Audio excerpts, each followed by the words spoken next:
Let's get real, shoulder pain sucks, and today we're not gonna waste any of your time. We're gonna give you the top exercises to fix this problem short and long term. So to make a long story short, guys, after many years of lifting and a lot of neglecting of rotator cuff work, this is something that happens because the supraspinatus tendon as well as the subacromial bursa are just essentially being rubbed together and nothing is working properly. So a lot of times this can cause inflammation, tears, and strains, and oftentimes you feel it deep within the shoulder. It runs down the biceps, and that's why you're experiencing the pain, but here's how to fix it. So before we show you the things that you're gonna wanna do to avoid all this pain, we're gonna actually check to see how you know if you do have shoulder impingement. The first one is called painful arc, as you can see on the screen here, and then the next test here is going to be called the Hawkins-Kennedy test. You're going to bring your arms bent to 90 degrees of shoulder flexion in front of you, as you guys can see on the screen. Crank your hand down with the help of your other hand, and you know, if this really bothers you, then you maybe have shoulder impingement. And last but not least, this is called Neer's test. You're going to want to raise your arm right out in front of you, thumb pointing downwards, and you may have shoulder impingement if this movement reproduces your symptoms. So as promised, we're going to show you short and long-term fixes. This is the short-term one. You're going to want to do 5 to 6 reps against the wall. Once you get to the level of your shoulders, as you raise the elbows up and they come off the wall, you're going to almost bring them together to try to further externally rotate the arm, as you guys can see on the screen here. By doing this, simply put, you're going to be temporarily activating the rotator cuff, allowing you to reposition the head of the humerus to where it should be, therefore clearing more room to allow you to raise your arm above your head without any kind of pinching. So this is good while you're working out if you're feeling any kind of pain. First up, really simple, really obvious, but a lot of people don't tend to do the most obvious things. If it hurts, stop doing it. If it's a very sharp pain, you want to avoid this. Usually uncomfortable pain, sometimes you can push through, but not always. Especially with this issue, this is more prevalent. You got a ball and socket joint here. This is something that is really sensitive, and you don't want to worsen the issue. So if you're sleeping on your shoulder, on the bad shoulder, just stop doing that. It's as simple as it sounds. Doing these constant little things, you know, they're going to compound and become worse. So if you're bench pressing and it hurts when you're bench pressing heavy, it's better just to cut it off, spend some time doing the rehab, do the exercises we're about to show you, and then kind of build it back up, get to where you are comfortable to do these exercises. Tip number 2, we've got to simply reduce inflammation. So if there's excessive inflammation, everything's just going to really be disturbed, it's going to bother you, and our goal here is to get that inflammation to go down, to subside, so that way we can move on to other movements to help you guys out. So there's a couple of ways to do this. You can go online, go to your local drugstore and buy some anti-inflammatory gel and apply that a couple times daily. On top of that, I'd highly recommend, and this is something I've been doing a lot lately, is just hot cold therapy for a couple times a day, 10 to 15 minutes.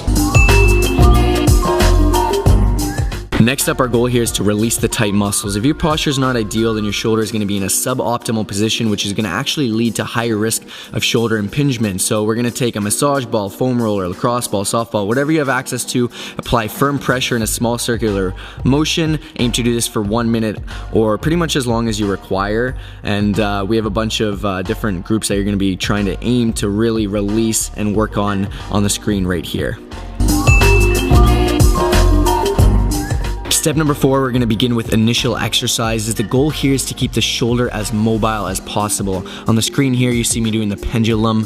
You're going to lean over to allow your arm to dangle underneath you. Use the momentum of your arm and swing from side to side, forwards, backwards, circles, and you can do 10 repetitions each. Next up, we've got forward leans. This is fairly simple. Just place your hand on the back of a chair, lean forward as you bring your arm in an upwards direction, and do this as much as you can without reproducing any pain, and you can repeat 20 times or just hold for 20 to 30 seconds. So next up, we have rotations. You're gonna wanna bend your elbow to 90 degrees, keep your elbows in contact with the side of your body, and proceed to rotate your arms outwards and inwards, and allow the shoulder to move as much as you can, once again, without reproducing any pain, and repeat 20 times. So number 5, you're just going to go ahead and get a low resistance band. They're usually red, they can be a bunch of colors.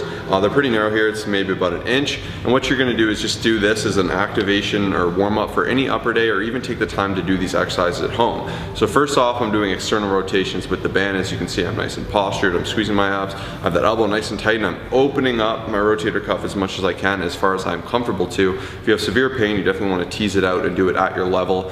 Furthermore, you want to do it with control throughout the movement. You don't want to be jerking and just throwing your arm around around. This is foolish and this is how you're gonna cause more damage. So do it with control, make sure you have everything tight and you're really just working on opening it up and improving as you go on. Now you can do this also internally. As you can see, I'm doing internal rotation here, working at the opposite effect. Furthermore to that, some other great movements as you can see, which I'll demonstrate now on screen. Our shoulder dislocation, so you're gonna start with it in front of you, you're gonna come up overhead, try to spread it, come all the way back to your back. Once again, come up and spread. This is a little more advanced, and if you have serious shoulder injuries, I would avoid this. So definitely make sure you're being okay, and definitely make sure your doctor says you're okay to do these movements before you jump into them. So you're gonna come overhead, stretch it out right back, come down, and this is really gonna wake and open up that shoulder. Another thing you can do is kind of warm up the rear delt's chest and just pull in, and just do some of these quick movements to get everything activated, warm, and just get that joint moving, and just work on its kind of ability to withstand this and grow, and you'll get some muscular endurance and some muscular strength out of it. So these are gonna make a yard of difference. Definitely implement these. So on top of the exercises Josh just showed you, we're also gonna do a couple more. This is gonna be focused on isometric training here. This is called the external rotation, and this is to make sure you don't aggravate the inflammation in your shoulder. It involves strengthening your shoulder muscles without moving.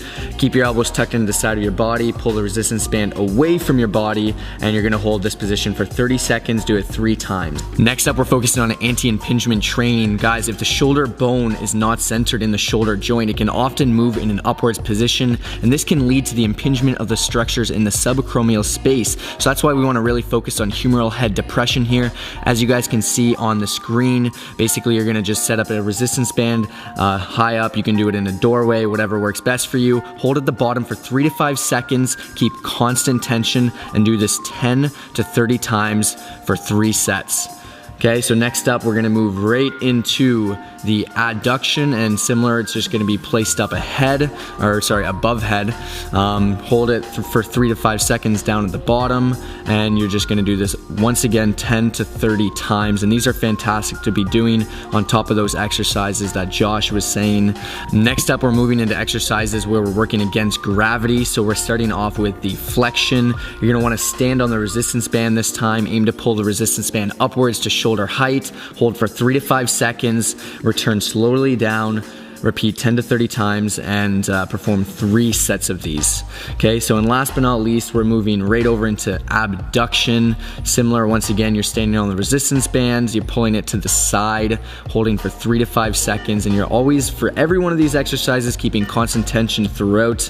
And once again, 10 to 30 times, perform 3 sets of these, and you guys will be well on your way to strengthening that rotator cuff.